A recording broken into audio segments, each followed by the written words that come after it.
Hey guys, welcome back to Sparkman Homestead. My name is Krista.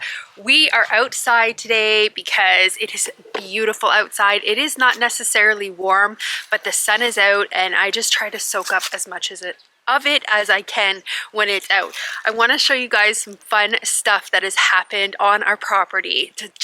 It makes my heart so happy because it just shows me that spring is so close to being here. Look at this! Oh, we have some flowers up. So exciting.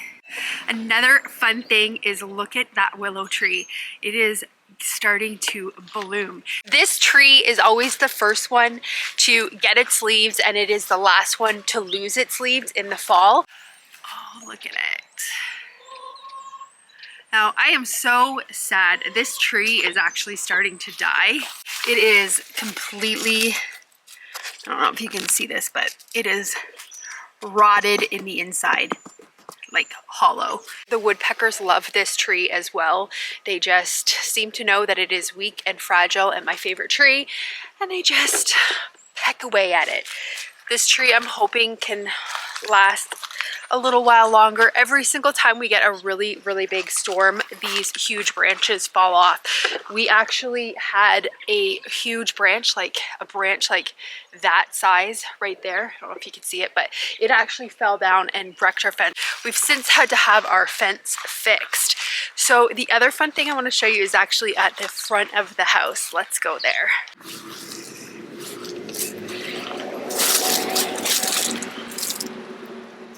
This right here is a lilac bush. I planted that lilac bush about 5 years ago and it keeps accidentally getting weed whacked down. So this year it is really coming up and it's coming up strong. So I'm hoping that it lasts. Look at all of these. Amazing.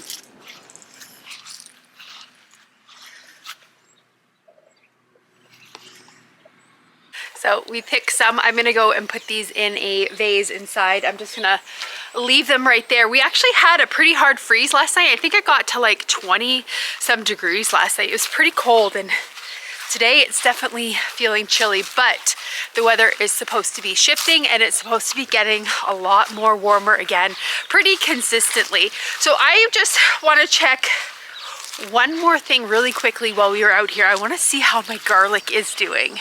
And then we will go inside. I have some fun things that I want to get done today inside. So this is my garlic. Well, some of it. I have some in the back too. It's looking pretty good. Have a little bit more over here also, just a different variety.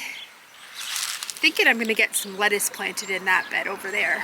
This bed right here is my asparagus bed, and I'm not seeing any come up yet. I'm seeing a lot of weeds though that I need to get pulled. We have these killdeer that live in our pasture and they freak out every time I come outside. So this bed right here, I ordered some, I'm just gonna go in the greenhouse here. Ooh, I'm just gonna go in the greenhouse where it's a little warmer. It is that temperature in here right now. And I honestly think it's only like 40 something outside right now. It's pretty chilly out there. That bed right there, I ordered some horseradish from Stark Brothers and that's where I planted it. Horseradish is a perennial, so it's going to come back every single year and it spreads. So I really kind of wanted to keep it contained a little bit, so I planted it in that bed. We're just going to hang out in here for 1 minute just to enjoy the nice warmness. It is so nice and warm in here. All right, we're back inside. I just had to kind of warm my body up a little bit. I like to go in the greenhouse and just do that. Anyways, so today we are going to be doing yet more freezer meals. Now you've probably noticed that the last couple of videos I have been doing freezer meals, and for me that is completely not normal. I tend to always say that I don't have space in the freezer for freezer meals, but I have some upcoming stuff going on tomorrow and I need to be prepared. So I just thought I would let you guys know I am heading into surgery tomorrow, but by the time you guys actually see this video, I would have already been out of surgery. But I just wanted to let you know that I am going in to have some exploratory surgery done on my eye. They think they found something, but they just want to double check it. So tomorrow I am going in to get that done. And I'm probably going to realistically be out of commission for about a week. Not because I won't be able to move around and do stuff, but because my eye is probably gonna look pretty gnarly. So I am probably gonna take about a week off of videos with you, but I'm still gonna try to get my Saturday meal videos out for you, because those ones I can definitely just do with my hands and you guys don't have to worry about looking at my cut up face. I just wanted to let you know that that is why I have been doing a lot of freezer meals lately, just because I have been trying to prepare for this upcoming surgery. Today, we are going to be doing yet more freezer meals, but this time we are actually going to do just one freezer meal, and it's not even a meal, it's like a really good sweet treat. So today we are going to be making some sourdough discard cookies. It is like a brown butter white chocolate cookie, and it is so amazing, and it freezes really, really well. I don't know if you could make this recipe without the sourdough discard. I am thinking you most likely can. Usually when you add a discard into a recipe, you just take away some of the liquid recipe. My discard is actually pretty thick. I've just been collecting this the last little while, and we actually have to feed some of our sourdough starters right now. I have 2 sourdough starters. I like to keep one in the fridge just as a backup, and I like to keep one on my stovetop, just kind of, that's the warmest spot in my kitchen or my house. So I like to keep one going, and then I just feed it once a day, because I usually am making bread about every other day for us, because we love our sandwiches. So today we're gonna do the cookies, and then I'm hoping that we can get to another fun little recipe that I seen. I found a recipe on Pinterest for a peach ring. So you know those ones that you can get at the convenience store, they're just in, you know, a peach ring. It's a sugar treat. I found a recipe on Pinterest that uses only peaches, orange juice, honey, and gelatin, and then I think you just sprinkle it with a little bit of sugar. But we're gonna attempt to make that today, because I thought that would be a really fun little treat for Steven to take with him while he's kind of waiting for my surgery and stuff. I get to thankfully come home for my surgery tomorrow night, and then I have to go back the following morning just for the post-op appointment, but I'm so very happy that I get to come home and sleep in my own bed. So yeah, that's what we're gonna do today. So let's get started on making these cookies. One thing that I actually did ahead of time is I got some butter browning. So it's actually now, because my house is so cold, it's starting to solidify. So we need to get this used and get these cookies made. Smells so good. I love the smell of brown butter. So what I did in order to make this brown butter is I just took 3 sticks of butter, or 1.5 cups of butter. I put it into a saucepan. I put the saucepan on about a medium-low heat and just cook that until it started to melt. Once I noticed that it was melting, I turned the heat down just a little bit more, because my stovetop tends to just heat things up really, really quickly, really fast. I just let it cook, and it took about 20 minutes. And then you see the butter get really foamy, and then once it gets foamy, you just kind of have to keep stirring it, and then you'll start to notice little brown bits coming off the bottom. Once it gets to that point, you want to take it off of the stovetop right away, because it will literally go from nice, nutty, delicious brown butter to burnt butter, like really quick. So once it started to get foamy, I noticed the little brown bits. I took it off of the heat, and we're just let it sit and cool. So now that the butter is cooled, we can kind of get started. You do not want to use this brown butter when it is hot, because we are using a sourdough discard. Now these cookies, I just kind of double check here. We're not gonna actually make the cookies tonight. Well, you know what we'll do? Because the cookies actually have to rest in the fridge, and instead of letting them rest in the fridge, I actually just throw them right into the freezer. That's kind of the resting period. We will take some, because I have just a couple left in my freezer. We'll take some and we will bake them up, so that way I can show you guys what they actually look like when they're baked. I need to actually find them. My freezer is a little bit messy right now. Okay, here they are. I have my mother-in-law living with us right now, so my freezer is kind of even more packed than it normally is. So I just had to dig through the freezer and I found them. So this is what they look like. I just store them in a little bag that has the name on them. I cook these enough that I don't need to put the directions on how to cook them. I just kind of know because I do it all the time. So let's get these on a cookie sheet. So I just use a little tiny cookie sheet. You probably can't see that. Microwave's in the way. So I just use a little tiny sheet, like a baking sheet, rim baking sheet with a liner on it. It's actually upside down. There we go. This is exactly why I freeze them. So we are gonna put 6 on here. So they just look like this, frozen. We'll put 6 on.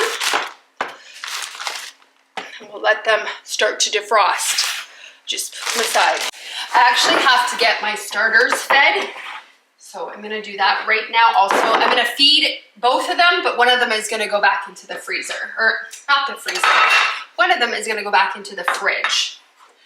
This is what they look like. So this one I usually keep on the counter, and this is fed daily, and you'll notice that it looks a lot different than this one. This one is the one that I normally store in the fridge, and it is not looking the same. And it's because it probably needs about another good feeding to kind of really bring it back to life. Because I feed it about once a week, if I remember. Sometimes it goes a little longer than that, but sourdough starters are way more hardier than we give them credit for. So I'm just gonna empty out this discard because we need 1 cup of sourdough discard to make our cookies today. And I really like to use almost all of the stuff when refeeding it. I don't leave very much left in the jar because you really don't need very much. You honestly only need about 1 tablespoon to 2 tablespoons of starter and feed it, and then it's perfectly fine.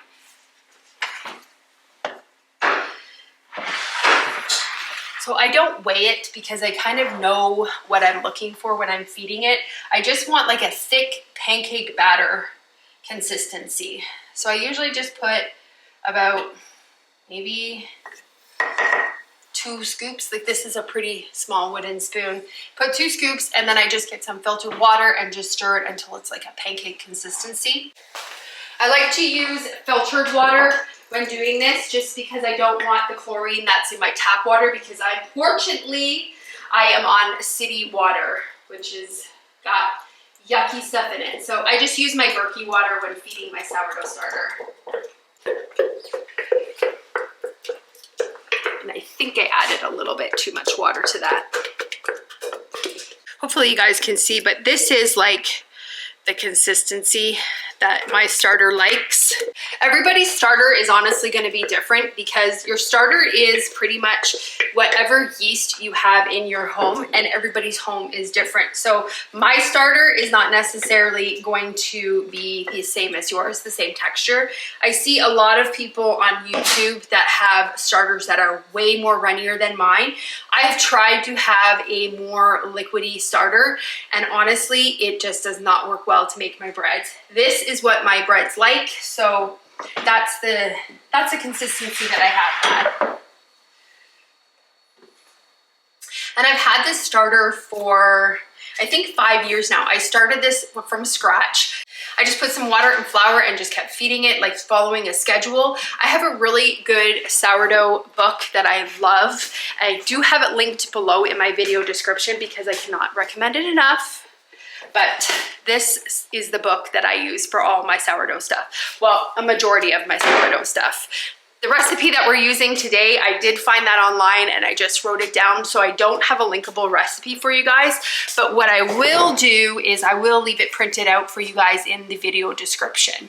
I'm gonna take my sweater off right now because I am overheating. So I'm gonna take my sweater off and I'm gonna put my apron on because I don't know if you can see already, I'm already getting covered in flour. So let me just do that and we'll be right back and we're gonna start the cookies. Actually, there's one more thing quickly before we start the cookies I wanted to show you. I had a major like rookie mistake with my plant starts. I should know better than this, but for some reason, my mind has probably just honestly been distracted, which is normal being what my life's happening right now. But I went and over fertilized my plant starts. Look at what happened. Crunchy. Ah, my poor artichokes. Some of them are okay, and I have tried to bring them back, and like even look at my blackberry plant even got it too. My onions, you can see little, hopefully you can see it. There's yellowing.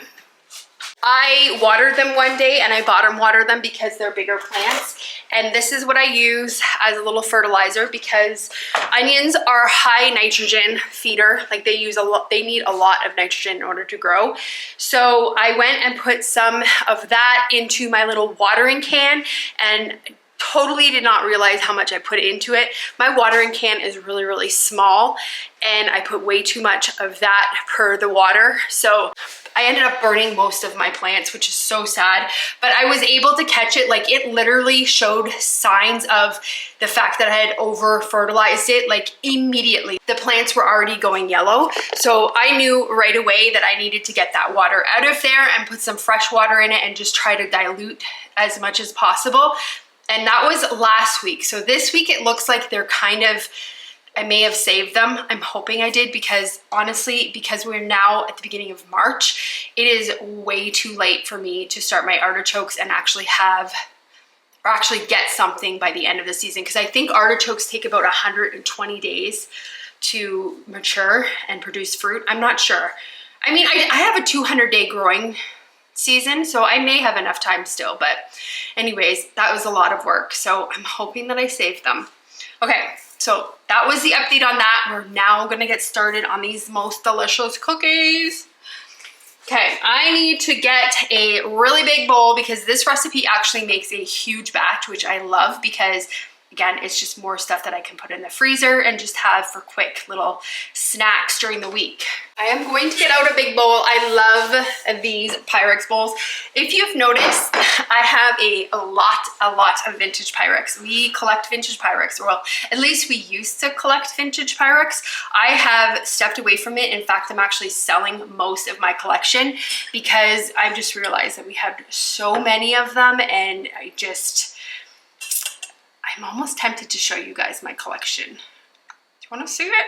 Okay, I'll go and show you guys really quickly and then we'll get back to the cookies. We will eventually make these cookies. I promise you we will eventually make them.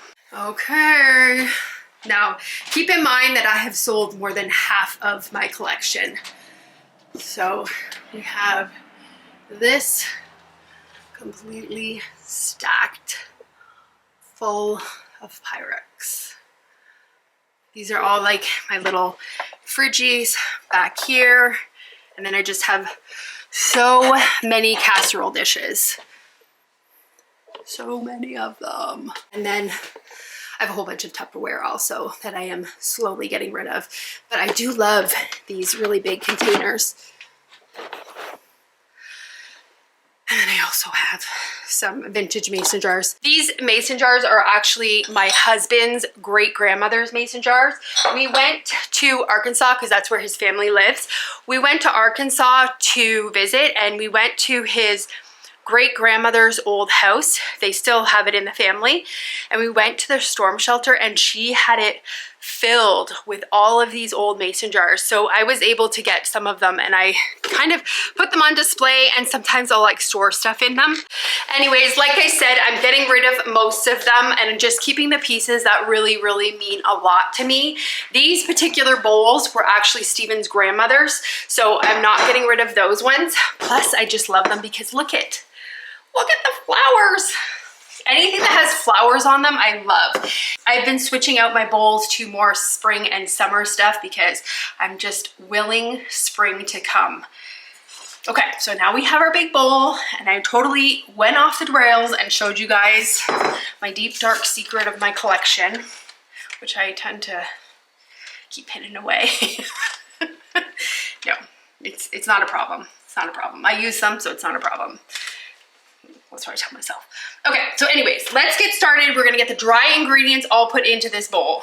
I'm wanting to sift these because my flour is pretty clumpy. So to get started, we're gonna add 4 cups of flour. I'm just using a unbleached all-purpose flour. And I believe that this is the Costco all-purpose flour also. This is my go-to flour that I use. In my last Costco haul, which was a couple weeks ago, you've seen the flour that I use. Okay, so that's 4 cups. I think I was talking and not counting. Let's just do this again. I think that's 4 cups. Is it 4 cups? Let's do it again. 4. Yes, it was 4 cups. Did not have to redo that, but better safe than sorry. And then we're gonna use 2 teaspoons of baking soda. Like I had said in one of my videos, I love these spoons. I got them from Hobby Lobby, but I don't know if you can see, they're starting to split, and it's because it's wood. And that's just what happens. I have a really good mineral oil that I actually got from IKEA, and it's really good to season your cutting boards. And I have also a recipe for something called spoon butter, and it's supposed to be really good to put on your wooden spoons to kind of help them from cracking. So maybe once I get better, we will maybe make that spoon butter together, and then we can try it and put it on our cutting boards and on our wooden spoons, because I really want to save these. I love them. And I've been like stalking Hobby Lobby to see if they get them back. I remember I did get them in the summer season. It was like one of their summer collection things. So hopefully they'll come back out this year. Okay, so we need some arrowroot next. Put the baking soda away. So I know I already used it. Okay, and we need 4 teaspoons of arrowroot. You can use cornstarch in this as well.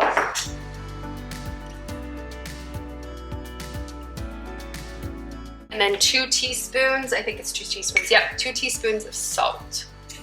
And I'm just using a Redmond's real salt. Let's get this sifted out.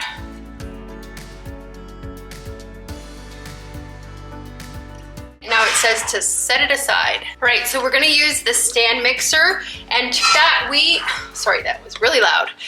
To that, we're gonna add 2 cups of a brown sugar. I am just using a light brown sugar. Hopefully I have 2 cups. Might have to make some more. Brown sugar is super, super easy to make. All you need is molasses and just like a regular cane sugar. You just put it in your mixer, and then you mix it up, and then you have brown sugar. I think I actually showed you on one of my one of my cooking videos, like my Saturday cooking video. I think I've showed you how to make it in one of them. I think it was one when I was making meatballs, potentially, I think. And I'm just semi-packing this.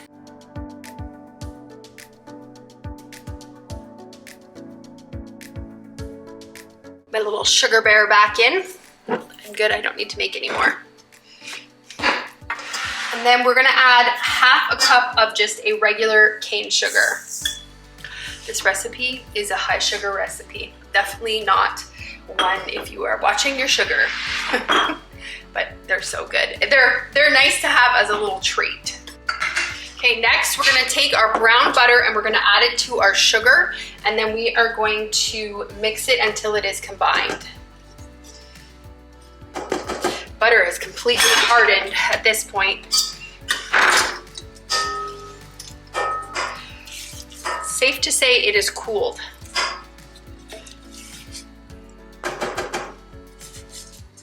Get all those brown bits off.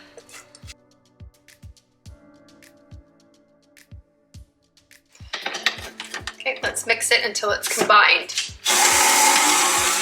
Okay, that's pretty good and mixed up. So what we're gonna do right now is we are gonna take an egg. I'm just gonna crack it into here. So this is just 1 egg.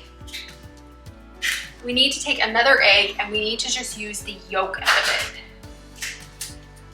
Probably should be saving the white, but I don't have anything right now to use the white in. We'll just put the yolk in there. Pick up the eggshell I just threw across my kitchen. I'll have to wash my floor. Okay, so I'm gonna put this down, and what we're gonna do first is we are going to put the egg in.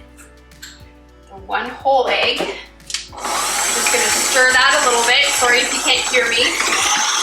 I'm actually just gonna scrape the sides down as well. We recently fixed my mixer, well not fixed it, but just re-oiled it, and it's off balance. It needs to get taken back apart because it's kind of not staying stable. We are gonna take our egg yolk, add that in, and then mix it. Okay, that's all combined. And then 1 tablespoon of vanilla extract. Actually need to add our discard in. We need 1 cup of sourdough discard. This is the stuff that I just got from today. And then I knew it wasn't gonna be enough, so I've been slowly collecting my discard because I don't like to waste it. I love to make sourdough discard pancakes also with it. So I always keep some in the fridge. Just 1 cup, and we're gonna add that in here. We're gonna put the lid back down and we are gonna get this mixing. Okay, I wanna show you guys how fluffy this is. Nice and fluffy. Oh shoot. Let's clean that up. Okay, put that back on. All right, and now we need to add half of the dry ingredients into here. We're just gonna mix this until it is just incorporated. We don't wanna overmix it. Okay, and we'll add the other half of the dry ingredients. Okay, I don't wanna overmix this, but this mixer, just because we did the fix on it, it's not, I don't know if you can see, but all the flour is still here. I'm gonna just do this by hand because I really do not wanna overmix this. Batter out of here first. It says you can do this without a stand mixer. You can do this in a large bowl. You don't need the stand mixer. That's good and mixed. Right, so we need to add 1.5 cups of a semi-sweet chocolate chip. This is just a half cup, so I'm gonna put 3 of these in. And then same 1.5 cups of a white chocolate chip.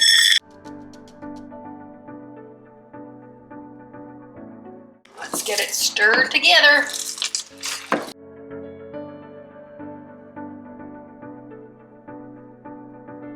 So we're done making the batter now. If you are gonna be making these the day of and eating them, what you wanna do is just cover your bowl with some plastic wrap, put it in the fridge for about 30 minutes.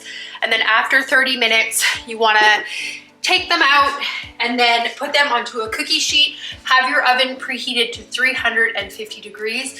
And you wanna cook them for about 14 minutes, 12 to 14 minutes. It says don't over bake them. They will look raw when you take them out. You do not want to do that. And then it says that they stay fresh in a Ziploc baggie for a couple of days. But because we are freezing these, we're gonna kind of just skip over that sitting in the fridge step because they're gonna sit in the freezer. So I'm just taking one of my cookie scoops. Which one is this? It is it doesn't say 18 by 8. It does not say the size of it on here. It's about a tablespoon scoop. So we're just gonna take that and then we are just gonna fill our cookie sheet with these and then we're gonna plop them in the freezer and just flash freeze these. Okay, so we have them all rolled up on the cookie sheet. So what I'm gonna do is just flash freeze these. They usually take a couple hours just to flash freeze and then I just throw them in the Ziploc baggie. So these ones are the ones that we took out of the freezer and see they're slowly defrosting. So they'll probably need, I'd say maybe half an hour. I'll show you once they are cooked what they look like. Okay, I'm gonna get these put in the freezer and then we'll come back and we will get the peach rings started. Okay, to get started with the peach rings, it calls for 1 pound of peaches and it says that she used frozen ones and she just defrosted them. So you need 1 pound of peeled and sliced peaches. So I took a bag from my freezer. I am going to see if it is a pound because I'm not sure. If it's not, we may have to open up a jar of canned peaches.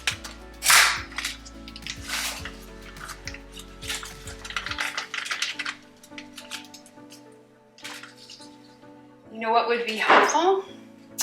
Is if my scale was turned on. It's just under a pound. It's like an ounce under, so it's fine. Okay, so we have to add these to a blender. You can use a food processor also for this. And then we need 1/3 cup of orange juice. Okay, add it to the blender. Plug it in. Okay, and then it just says mix it. Let me just double check. I've never made this recipe before, so we're experimenting together. So it says blend until it is fully liquid. Using a fine mesh strainer, put over a medium-sized pot, strain out the juice using a spatula, and then push down on the pulp. And it says you should be left with about 1 1/4 cup of juice. Okay, that's pretty good. I'm gonna rinse out my bowl that we just used. We'll use this. I'll rinse it out. I'm gonna wash it out. Oh, you know what it says? It says to put it in a pot. To put it in a pot. Pot.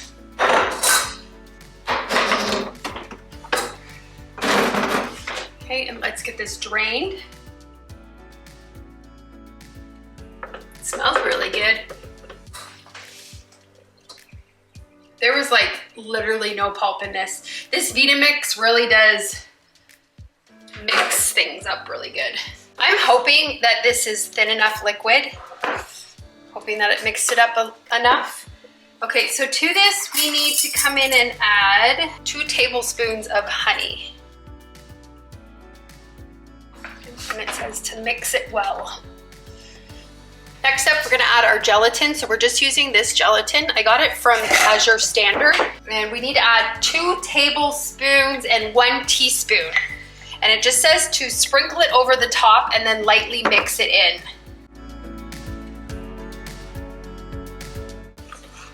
Lightly mix this in.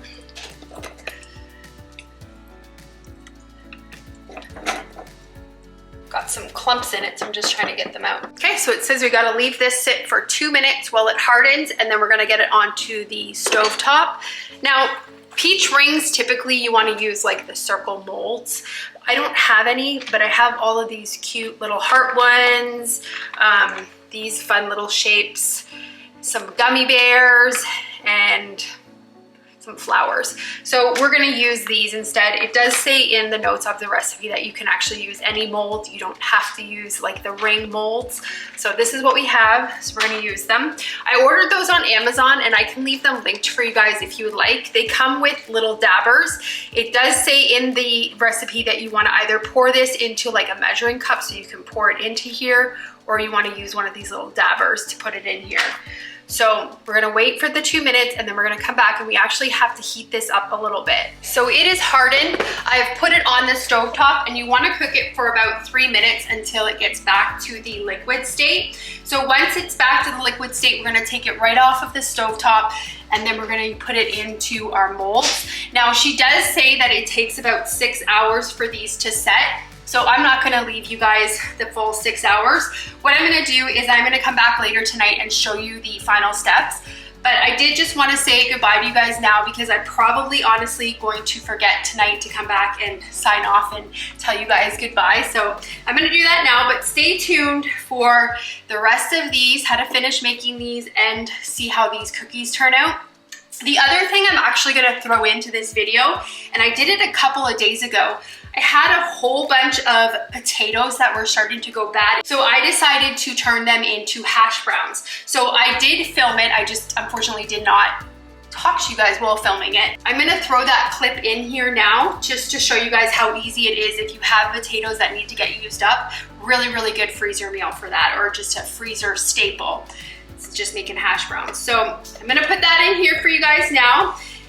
And I'm gonna sign off right now and say thank you so much for watching. It really does mean a lot to me. And I hope you guys have a great day or night whenever you're watching this. And I will see you on the next video. Bye guys. So our gummies are all turned back to liquid, and we're just gonna get them put into the molds here. Again, like I had said earlier, I'm not using the peach ring molds because I don't actually have them, but I just decided to use these little cute gummy bear ones. Now these actually did not turn out the best, and the reason is I actually think that I did not dissolve the gelatin enough in the liquid mixture. Some of them ended up getting stuck in the molds and they just didn't solidify enough. So next next time I make this, I'm probably going to end up upping the gelatin content and making sure that it is thoroughly mixed through the mixture, because again, some of them were perfect and others of them were just completely stuck, like I'm showing you right there, just stuck to the molds. Once you get them all out of the molds, the recipe does suggest as an option to coat them in a little bit of sugar. So I just sprinkled a little bit of organic cane sugar over top of it. And like I said earlier, the recipe was really, really good tasting. It just didn't turn out perfect for me. So I think I'm just gonna play around with the recipe a little bit more and maybe some other different types of juices. I'm excited to show you guys how to make these freezer hash browns. These are my potatoes. They had 100% gotten forgotten in the back of my pantry, and as you can see, they've started to sprout and they were really, really soft, but they were still definitely usable and I did not want them to go to waste. So I have a recipe to make well, it's not really a recipe, it's just a guideline on how to make freezer hash browns. So what you want to do is just take all of those sprouted eyes off the potato and just peel them. And I'm just getting some cold water into a large bowl here. The cold water helps the potatoes from going brown while I'm peeling them all and getting them all diced up. So while I'm peeling them, I'm getting this bowl filled up with water, and then I'm just gonna rinse my potatoes off just to get some of that dirt off of them, and then I'm gonna put them into the cold water and they'll just sit in there while I'm getting everything else peeled and while I'm dicing it. So I have my handy little chopper here. I picked this up at Walmart and I did find one on Amazon. I can leave it linked for you guys, but I'm using my big chopper like squares, and then I realized after I started chopping them that they were making really, really good French fries with the cuts, but not like dice sized, and I wanted little tiny cubes for my hash browns.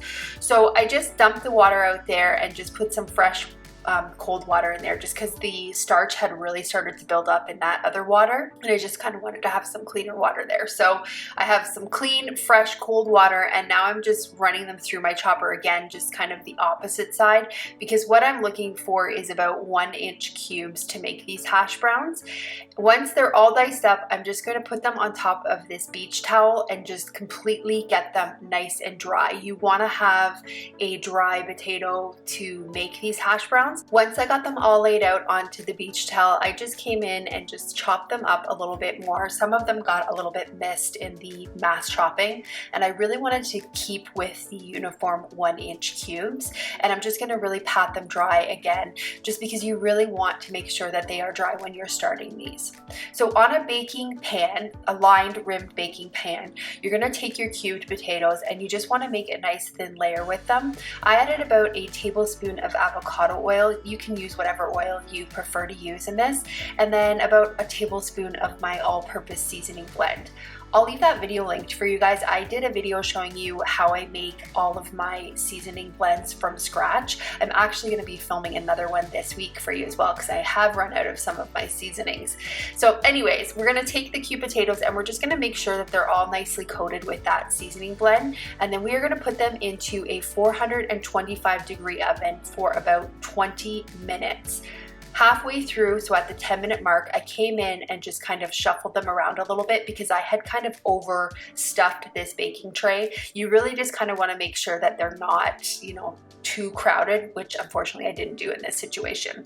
So you want to let them cool after they're done cooking and come down to room temperature. Once they come down to room temperature, you're going to take that baking pan and you're going to put it in the freezer and flash freeze them. This makes sure that they kind of don't all stick together in the bag. So once they were done flash freezing, I just added them all to this gallon-sized bag, and now I have pre-made hash browns in my freezer.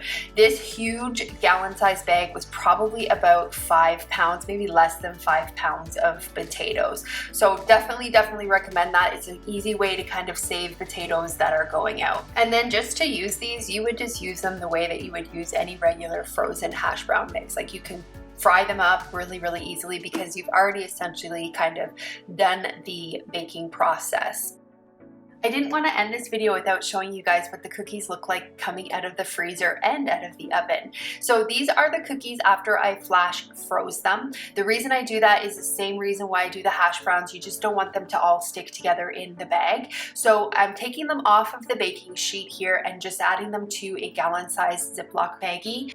I definitely recommend writing the directions on the outside of the bag. You just want to let them come to room temperature, and then once they're at room temperature, then you're going to cook them in a 350-degree oven for about 14 minutes. And again, you want to pull them when they still look a tad bit raw, because they will finish cooking essentially when you're letting them rest for a couple minutes on the cookie sheet. So there they are coming out of the oven. So delicious. So that is it for today. Thanks again, guys, for watching.